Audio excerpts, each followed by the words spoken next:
And I know that he's a grown man now, and I did raise them by myself. So I just thank God for blessing them and blessing me to be able to raise them into decent, fine young men.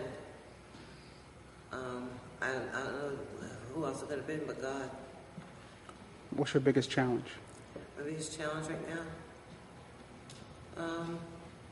Staying clean. Staying clean, for me, is my biggest challenge because I tend to dibble and dabble in the arena of drugs still today. And I think I do it because I can't cope with life, the way that life is. I think that, that something's wrong with me. I think that, I did something wrong along the way. I just have all these negative thoughts about myself, and I use drugs to cope.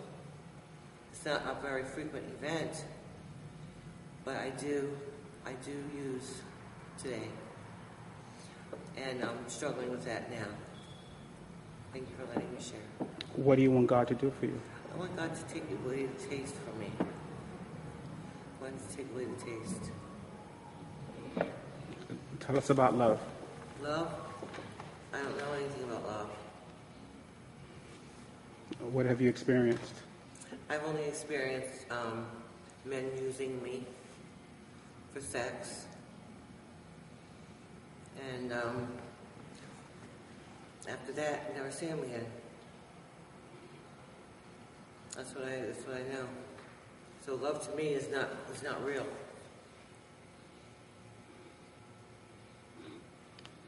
What makes you happy? What makes me happy being in church. I love being in church. I feel happy and feel safe. My soul dances when I'm in church. It's just amazing how different I feel when I'm with God. My soul just dances in here. And with the music that I play, I'm free in here. I'm not free outside there. I'm not free out there. You play music? Yes, I do. What do you play? I play the piano and the keyboards and the organ. How'd you learn that? I basically had lessons when I was a little girl, like about 5 years old. I took music lessons, but I did not get that far. But further on down my life, I picked up trombone, and I picked up cello, and I picked up, trombone and cello. And then I had long studies with those instruments, and then I just reverted back to piano at the end.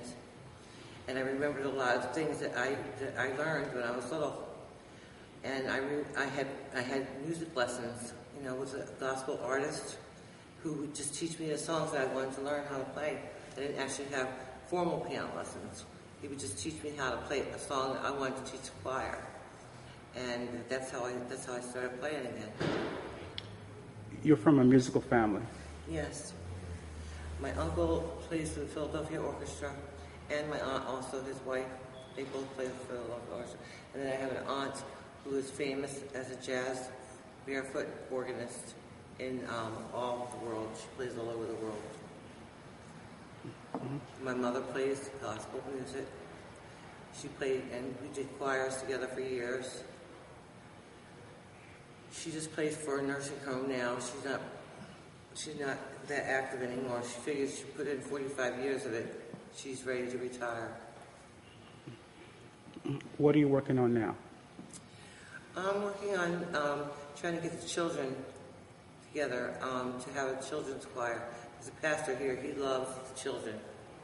He loves seeing the children do things, and he really likes to hear them sing. So I'm trying to hopefully get them back on board. Tell us about education. My education? Well, I am in school now. I'm studying to be a substance abuse counselor.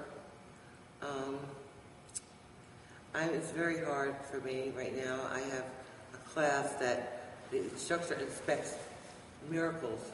He wants so much work from us. And I am not trying to do it. I mean, I did a little today, but I looked at the rest of the week's assignments and it was impossible. I was like, I can't do this. I can't do this. I have physical therapy, I have doctor's appointments, I have dentist appointments. and I have church. And I just do not know how, it's only going to be God that's going to help me get it done. I rely on God all the time, every minute of the day, every minute of every day, every solitary single minute, I am clinging to Him to help me get through the day and help me get the things done that I need to get done. Why so many medical appointments?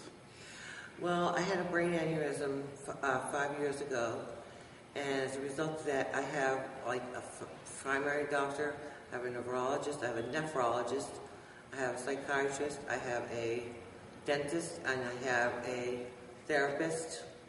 And actually, I think I need to let go of some of them doctors. That's too many. I can't keep up with them. So that's something for me to think about looking into. Maybe, cutting back on some of these doctors a little bit. But after I had the aneurysm, I just did what the doctors told me. I didn't know what else to do.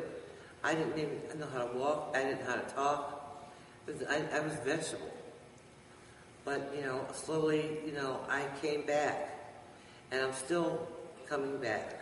I'm still not back to my total self yet.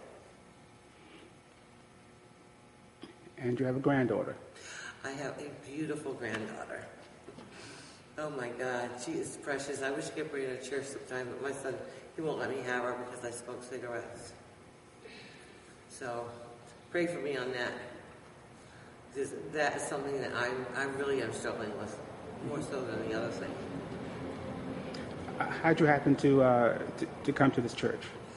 I was a member of this church years and years ago before they combined with State Street United Methodist. And I'm in a ministry called, it's an Exhale, is it called Exhale? Exhale Healing Ministry. Exhale Healing Ministry. I'm a member of that ministry. And a lot of the members in that ministry are from here. So we had a Christmas gathering and I was playing the piano. And they were like, oh, you play beautifully. Oh, you should play again. You should play again. And I didn't think I could. So anyway, the church that I was at, I didn't like it. And I got in touch with the woman who was in charge of the Exhale Ministry. And I told her, could she get me back in touch with people here? And she did that. And now her sister, Martha, she brings me to church on Sundays now. And when I got here, they didn't have a musician that Sunday. And I asked the pastor, would you mind if I played? And he said, not at all. So anyway, I just became their off-Sunday musician. Mm-hmm. I do it from the bottom of my heart. I don't expect anything in return. Did you have any opportunities to meet a lady named Sister Kay Scott? Yes, I did. Tell us all the dirt about her, please. I don't know any. Tell us what you know about her. I know that she is a beautiful, beautiful woman. She has a great message when she does speak. She's a role model for me, and I admire her class, and I look up to her as a role model. What is your word to black men? My word to black men? Come back to us. Stay out of jail, stay off the street, come back to your women and your family and your families and your children.